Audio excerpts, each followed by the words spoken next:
Thanks for joining us today at Cheating Tales Lab. We're excited to share another great story with you. Hope you enjoy it as much as we did creating it. Now, let's get started. Matthew Holt stood outside his home, the weight of his duffel bag nothing compared to the burden of the past 18 months. His fingers tightened around the strap, knuckles white with anticipation. The porch light flickered, casting an eerie glow on the once familiar facade. Something felt off, but he couldn't quite place it. He took a deep breath, wincing as pain shot through his side. The doctors had warned him about pushing too hard, but this was different. This was home. The thought of seeing Amanda and Jacob had sustained him through the brutality of war. Now, mere feet away from reunion, an inexplicable dread crept over him. Matthew pushed open the front door, the creak of hinges unnaturally loud in the silence. The scent hit him first, a cologne he didn't recognize, masculine and invasive. His eyes darted around the living room, taking in the rearranged furniture, the bare spots on the walls where family photos used to hang. It was as if someone had systematically erased him from the home. Before he could process the changes, heavy footsteps echoed from the hallway. A shirtless man strode out, muscular and oozing confidence. Nick, as Matthew would soon learn, sneered at the soldier. "I'm the owner of this property now," he said, crossing his arms. "You need to leave before I call the cops." Matthew's mind reeled. "Who the hell are you?" he demanded, his voice hoarse with disbelief. The sound of bare feet padding across hardwood drew Matthew's attention. Amanda emerged from the back, wrapped in a silk robe. Her eyes widened for a split second before her face settled into a mask of cold indifference. "Oh, you're home early," she said, her tone devoid of warmth. "Listen, Matthew, you need to go." "He's right. You don't live here anymore. If you don't leave, I'll call the cops for trespassing." The betrayal stung, but Matthew's thoughts immediately went to his son. "Where's Jacob? Tell him I'm home." Amanda's expression softened for a brief moment, a flicker of the woman he once knew. But it vanished as quickly as it appeared. "Jacob's gone. He got into trouble and left town. He's been gone for months, Matthew. I don't know where he is." The news knocked the wind out of him. Matthew stared at Amanda and Nick, taking in every detail of their betrayal. The arrogance radiating from Nick, the cold detachment in Amanda's eyes. It would have been enough to send most men into a rage. But Matthew, trained to think under pressure, remained outwardly calm. Without another word, he turned on his heel and walked out of the house. The door clicked shut behind him, eerily final. Matthew drove aimlessly, each mile feeling heavier than the last. The hurt gnawed at him, a relentless ache that threatened to consume him. He found himself parked outside a dingy bar on the outskirts of town, a familiar haunt for returning soldiers. The dim interior of the bar enveloped him as he settled onto a bar stool. Matthew stared blankly at the muted television, nursing a beer he couldn't taste. The numbness in his chest slowly gave way to anger. His home had been stolen, his wife had betrayed him, and his son was missing. Yet, his training held him back from acting impulsively. He needed to think, to plan. "Matthew? Matthew Holt, is that you?" A gruff voice cut through his thoughts. Matthew turned to see Richard, a retired soldier he knew from his time in the service. The older man's weathered face creased with concern as he took the seat next to Matthew. "What's eating you, brother?" Richard asked, signaling the bartender for 2 more beers. Matthew hesitated for a moment before the dam broke. He told Richard everything. The betrayal, Jacob's disappearance, the utter loss he felt. Richard listened, his face hardening with each revelation. "You've been played, brother," Richard said, his voice low and intense. "But if Jacob's gone, it's not just an affair. Something bigger is happening. Let me help you find him." Matthew felt a spark of hope for the first time since he'd walked into his changed home. "You do that?"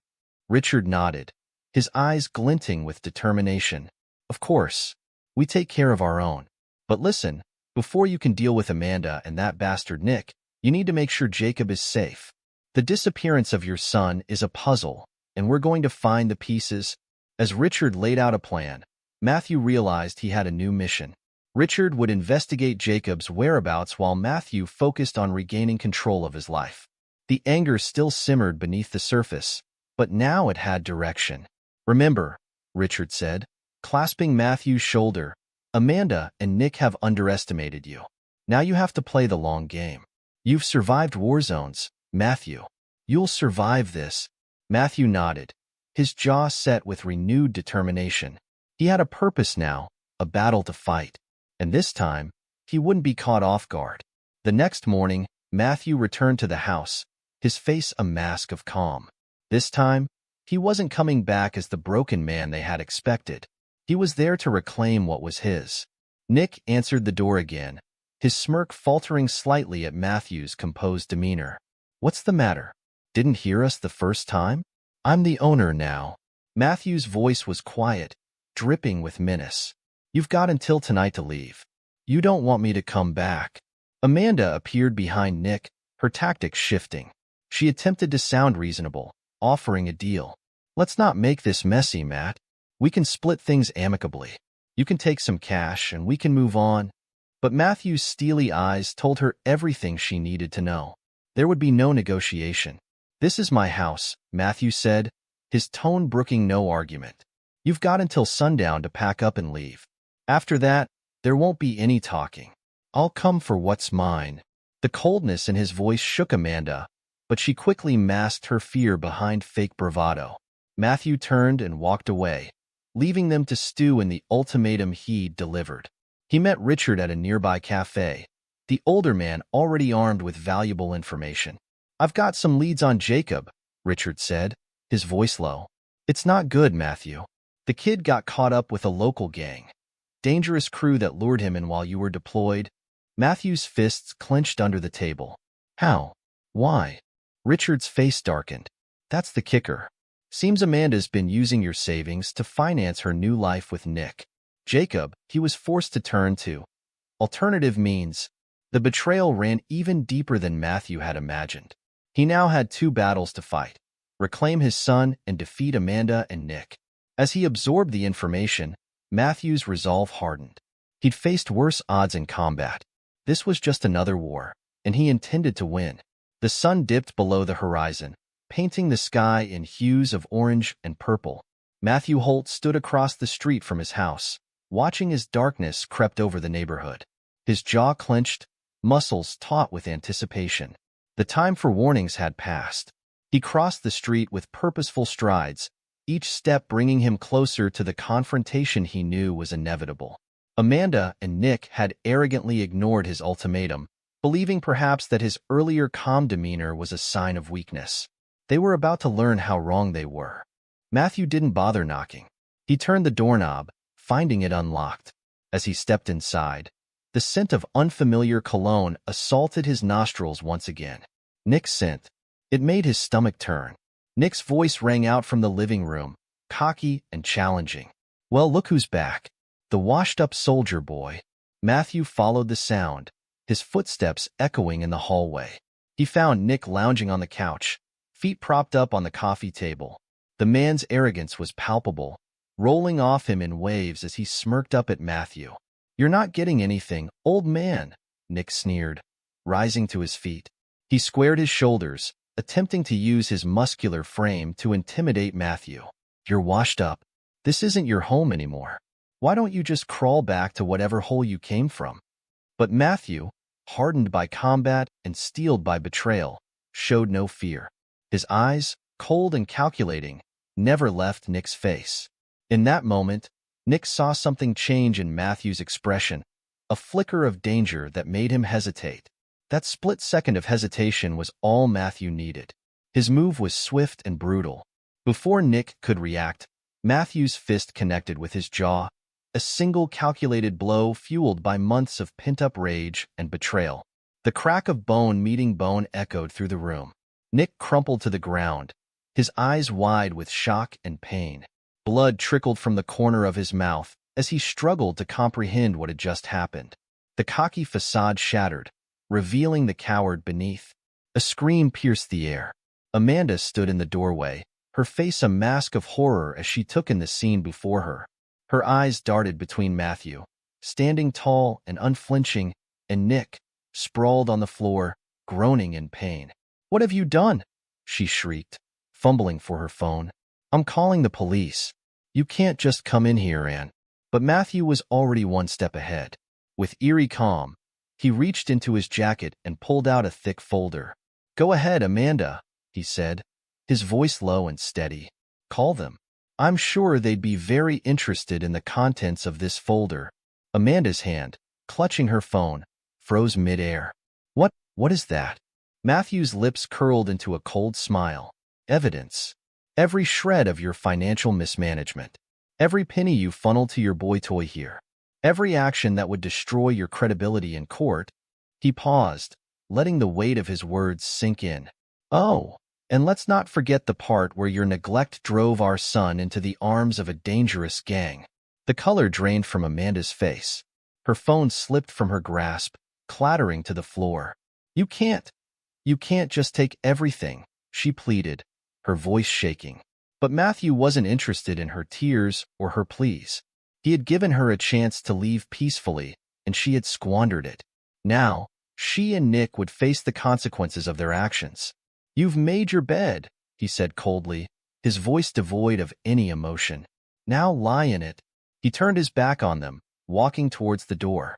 Behind him, he could hear Amanda's sobs and Nick's pained groans. But he didn't look back. There was nothing left for him here but ghosts and betrayal. As he stepped out onto the porch, Matthew heard the frantic scrambling inside. Amanda and Nick knew they had no more cards to play. Their hasty retreat was music to his ears. The house was his again, but it was an empty victory. The real battle, he knew, was just beginning. Somewhere out there, his son needed him. And Matthew Holt was a man on a mission. The rundown building loomed before Matthew, its crumbling facade a testament to neglect and despair. This was where Richard had tracked Jacob, a den of lost souls and broken dreams. The gang that had lured his son in was notorious for using young recruits like Jacob to do their dirty work. Matthew's heart pounded in his chest as he approached the building.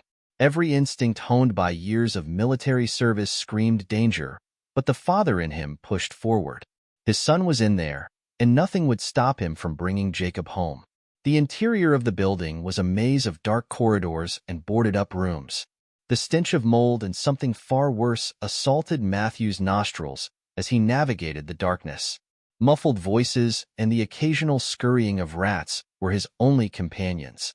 Finally, he came to a door at the end of a long hallway. Light seeped out from beneath it, a beacon in the gloom. Matthew took a deep breath, steeling himself for what he might find on the other side. He pushed the door open.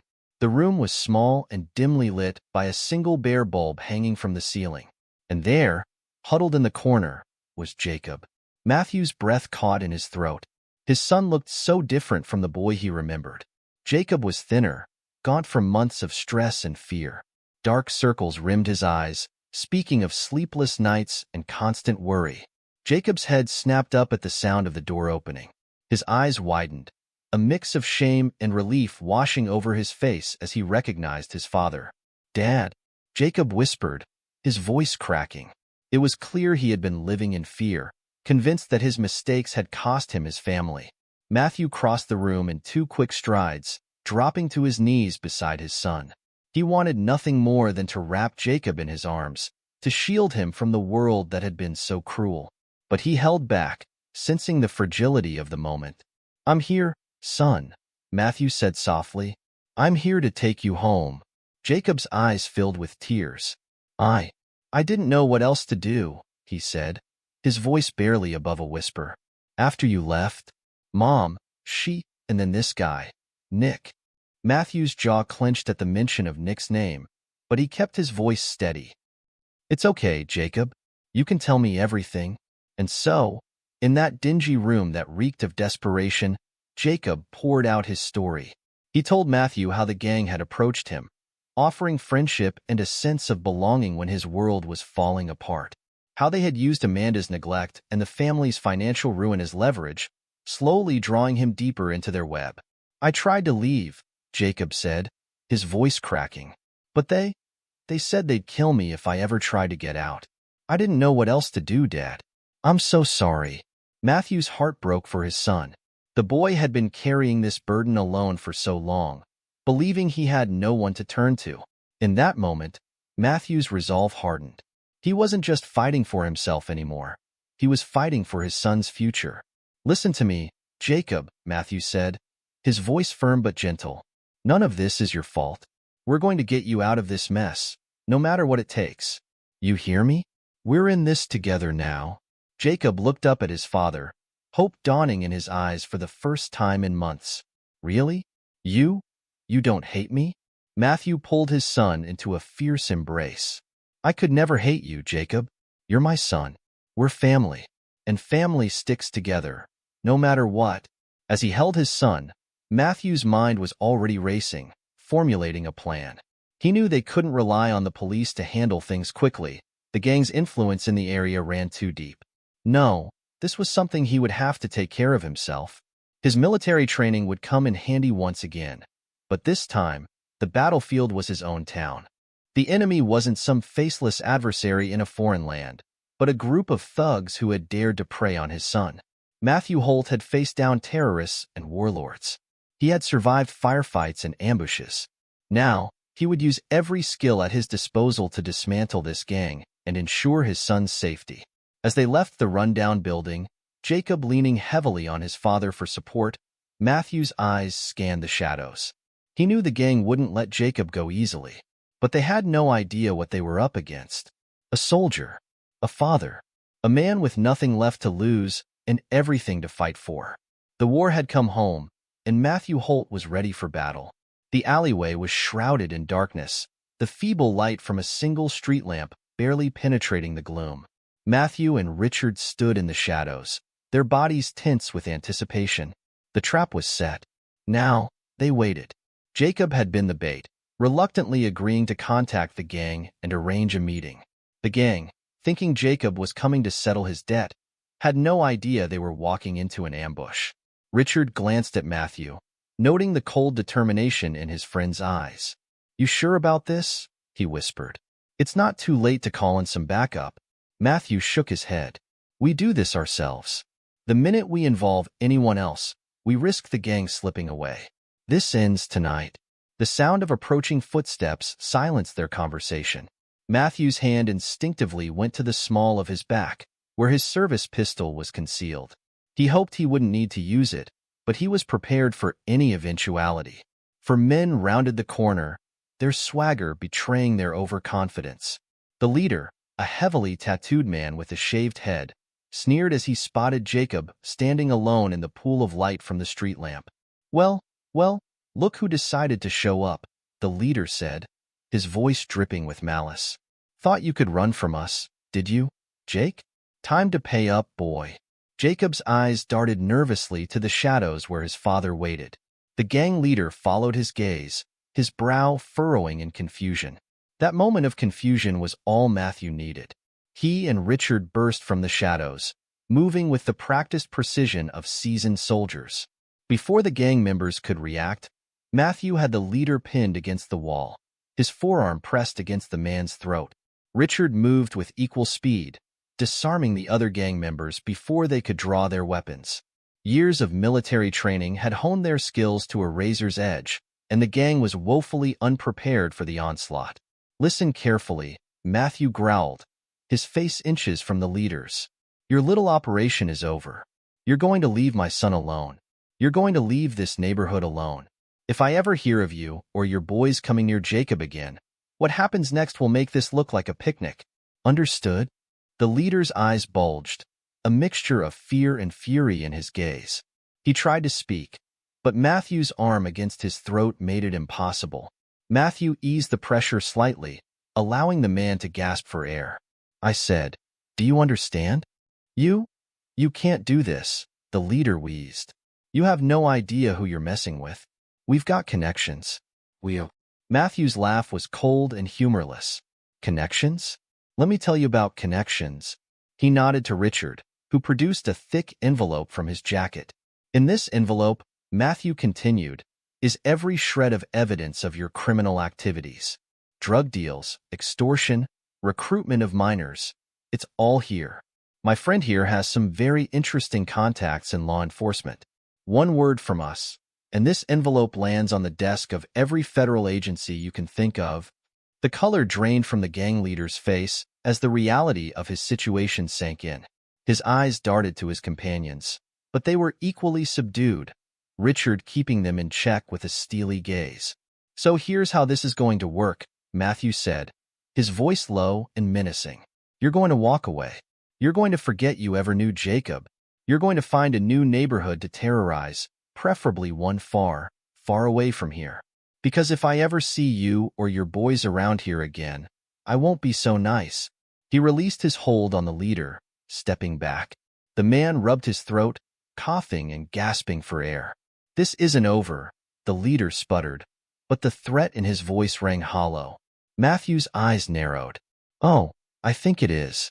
Unless you'd like to find out just how much damage a couple of pissed-off veterans can do before the cops show up." The gang leader's resolve crumbled. With a final glare of impotent rage, he gestured to his men. They backed away slowly, never taking their eyes off Matthew and Richard, before turning and fleeing into the night. As their footsteps faded, Jacob emerged from the shadows where he had been watching the confrontation. His eyes were wide with a mixture of awe and lingering fear. Is it really over?" he asked, his voice trembling. Matthew wrapped an arm around his son's shoulders, pulling him close. "It's over, son. They won't bother you again." Richard approached, clapping Matthew on the back. "Nice work, brother. Remind me never to get on your bad side." Matthew managed a small smile, the adrenaline of the confrontation slowly ebbing away. "Couldn't have done it without you, Rich. Thanks for having my back." As they walked out of the alley, Matthew felt a weight lift from his shoulders. The gang's grip on Jacob was shattered. His son was safe. For the first time in months, maybe years, Matthew felt like he had truly come home. But as they emerged onto the street, the lights of the city twinkling around them, Matthew knew their journey wasn't over yet. They had won this battle, but the war, the fight to rebuild their family and their lives, was just beginning. Jacob leaned against his father, exhaustion and relief evident in every line of his body. Matthew tightened his arm around his son's shoulders, a fierce protectiveness surging through him. They had a long road ahead, but they would face it together. Father and son, united against whatever challenges lay ahead. As they walked towards home, their real home, Matthew allowed himself a moment of quiet triumph. He had reclaimed his house, rescued his son, and put an end to the immediate threat. But even as he savored the victory, a part of him remained vigilant. Amanda and Nick were still out there, and Matthew had no illusions about the battles yet to come. For now, though, he had his son back. They were safe, and that was enough. The rest could wait for tomorrow. The courthouse loomed before Matthew, its stone facade a silent witness to countless battles fought within its walls. This would be his battlefield now, a war of words and evidence rather than bullets and blood. But Matthew Holt was no stranger to war. He straightened his tie, a gesture that felt foreign after months of combat fatigues. Beside him, Jacob fidgeted nervously, his eyes darting around the crowded courthouse steps. Matthew placed a reassuring hand on his son's shoulder. "It's going to be okay," he said softly. "We're in this together." Jacob nodded, but the tension in his shoulders remained. The boy had been through hell, and now he had to relive it all in front of strangers. Matthew's jaw clenched at the thought, but he pushed the anger down. He needed a clear head for what was to come. As they climbed the steps, Matthew caught sight of Amanda and Nick. His soon-to-be ex-wife wore a tailored suit, her hair and makeup immaculate. She looked every inch the wronged spouse, a facade Matthew knew was as false as her vows had been.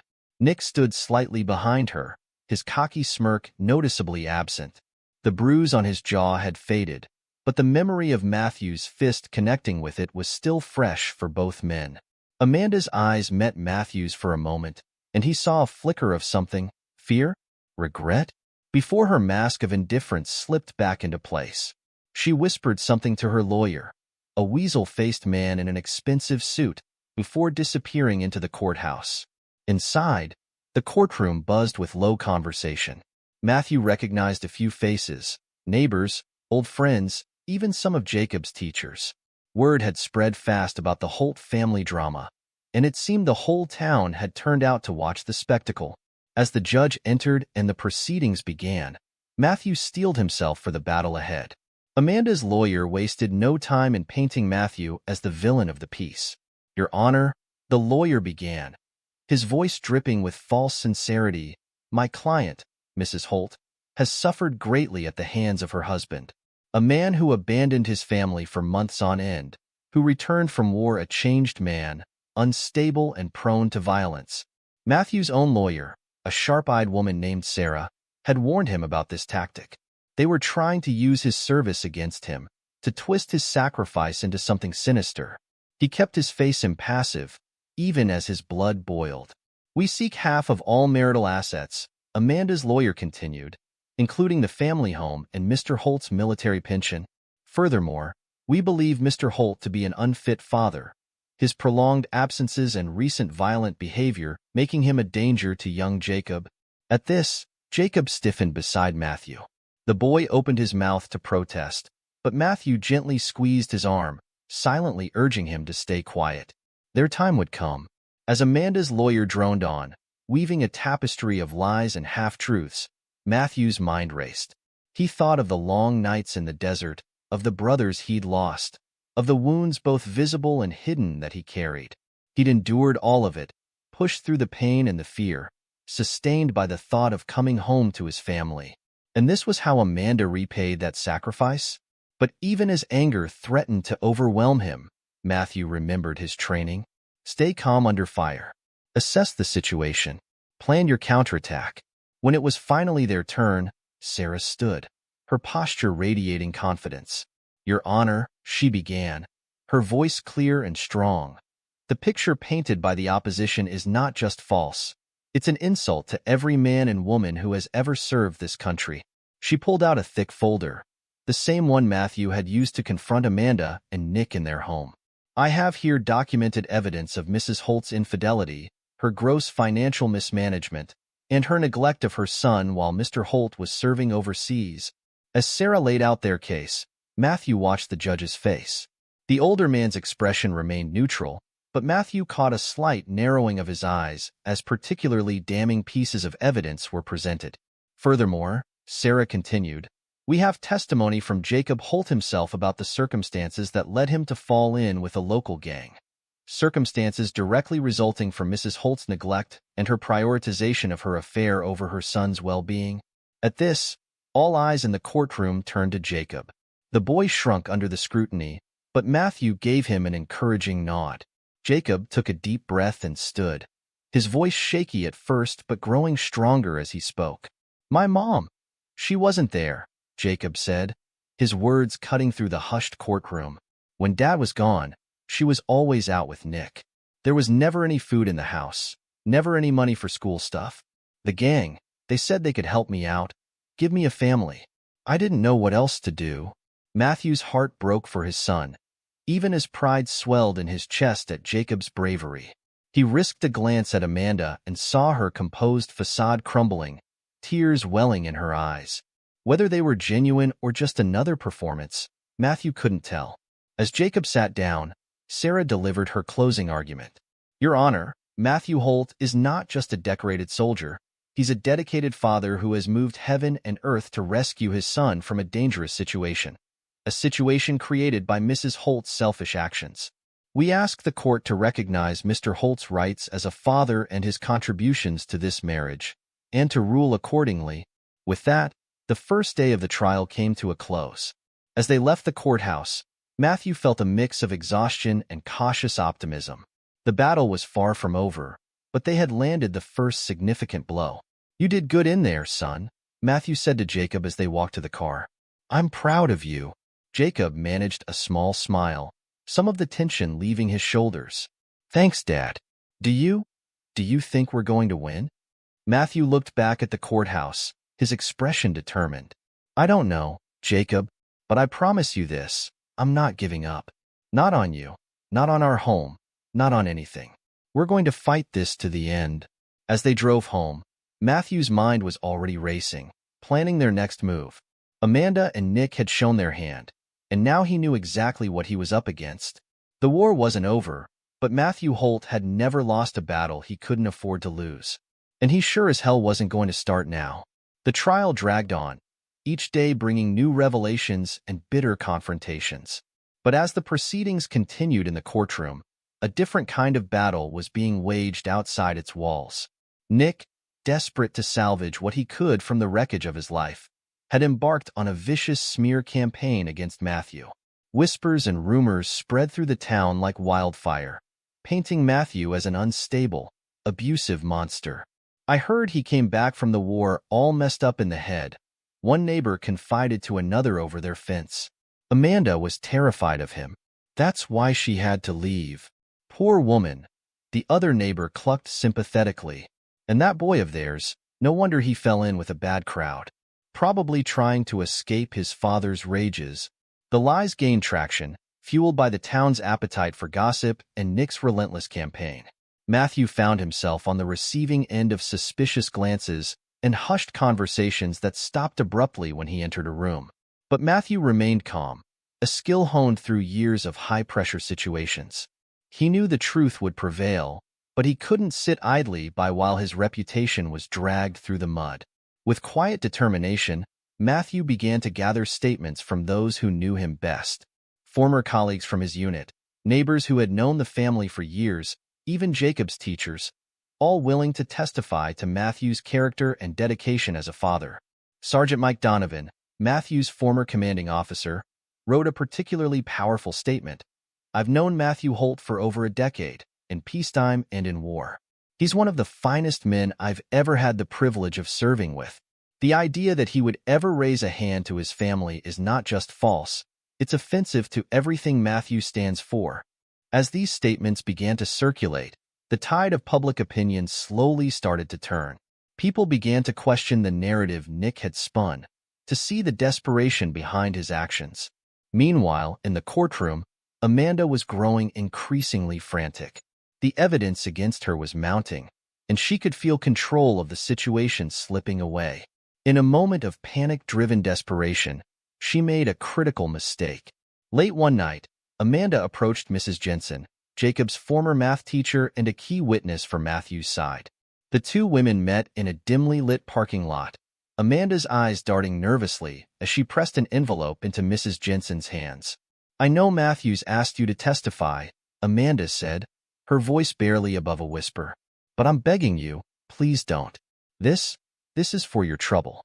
Just tell the court you can't remember anything clearly. Please." Mrs. Jensen stared at the envelope in shock, then back at Amanda's pleading face. Without a word, she turned and walked away, leaving Amanda alone in the darkness. The next morning, Mrs. Jensen went straight to the judge's chambers, the unopened envelope in hand. Her voice shook as she recounted Amanda's attempt to bribe her, but her resolve was firm. As news of the bribery attempt spread, it was like a bomb had gone off in the middle of the trial. Amanda's credibility, already hanging by a thread, was utterly destroyed. The carefully constructed image of the wronged wife crumbled, revealing the desperate, manipulative woman beneath. Nick, sensing the shifting winds, attempted to distance himself from Amanda. But it was too late. His own actions, the smear campaign against Matthew, were now viewed in a new light. The town that had been so quick to believe his lies now turned on him with equal fervor. In the courtroom, Matthew watched as Amanda crumbled under cross-examination. Her lawyer, sensing defeat, tried to salvage what he could, but the damage was done. As Amanda stumbled through weak explanations and transparent lies, Matthew felt no joy, only a deep, aching sadness for what their family had become. Jacob, sitting beside his father, leaned in close. "Is it over, Dad?" he whispered. Matthew put an arm around his son's shoulders. "Almost, buddy, almost." As the day's session came to a close, Matthew stepped out of the courthouse to find a crowd gathered. But this time, there were no suspicious glares or whispered accusations. Instead, he was met with supportive nods and words of encouragement. "We're with you, Matthew," old Mr. Peterson called out. "You show him what a real man looks like." Matthew nodded in acknowledgement, gratitude welling up inside him. The tide had turned, not just in the courtroom, but in the court of public opinion as well. Amanda and Nick's downfall was complete, their web of lies unraveling in spectacular fashion. As he drove home with Jacob, Matthew allowed himself to feel a glimmer of hope. The war wasn't over, but victory was finally within reach. And for the first time in a long time, Matthew Holt could see a future beyond the battlefield, a future with his son, in their home, free from the shadows of betrayal and lies. The final battle was at hand, and Matthew was ready to claim his hard-fought victory. The courtroom was packed on the day of the final ruling. The air was thick with tension, a palpable sense of anticipation hanging over the assembled crowd. Matthew sat at the plaintiff's table, his posture rigid, eyes fixed straight ahead. Beside him, Jacob fidgeted nervously, his gaze darting between his father and the judge's empty chair. Across the aisle, Amanda looked a shadow of her former self. Gone was the composed, confident woman who had started this legal battle. In her place sat a haggard, defeated figure, her eyes rimmed with dark circles, her once immaculate appearance now disheveled. Nick was conspicuously absent, having fled town in the wake of the bribery scandal. As the bailiff called the court to order, Matthew felt a calm settle over him. This was it, the culmination of months of struggle, pain, and perseverance. Whatever happened next, he knew he had fought with everything he had. The judge, a stern-faced man with graying hair, took his seat and surveyed the courtroom. His gaze lingered for a moment on Matthew, then on Amanda, before he cleared his throat and began to speak. In the matter of Holt versus Holt, the judge began, his voice resonating through the hushed courtroom. This court has carefully considered all evidence presented, as well as the testimony of all relevant parties. Matthew felt Jacob's hand slip into his own, squeezing tightly. He returned the pressure, a silent reassurance passing between father and son. It is the finding of this court, the judge continued, that the plaintiff, Matthew Holt, has provided substantial and compelling evidence of Mrs. Holt's infidelity, financial misconduct, and neglect of her parental duties. A murmur rippled through the courtroom. Matthew remained still, his face impassive, even as his heart raced. Furthermore, the judge went on, his tone growing stern, the attempt to bribe a witness, as proven beyond doubt, is a grave offense that this court cannot overlook. Amanda seemed to shrink in her seat, her lawyer placing a comforting hand on her arm. Therefore, it is the ruling of this court that full custody of the minor, Jacob Holt, be awarded to his father, Matthew Holt. Jacob's grip on Matthew's hand tightened, a small gasp escaping him. Matthew allowed himself a small smile, squeezing his son's hand in return. Additionally, the judge continued, Mr. Holt shall retain sole ownership of the family home and all assets therein. Mrs. Holt's claim to Mr. Holt's military pension is hereby denied. The judge paused, his gaze sweeping the courtroom once more.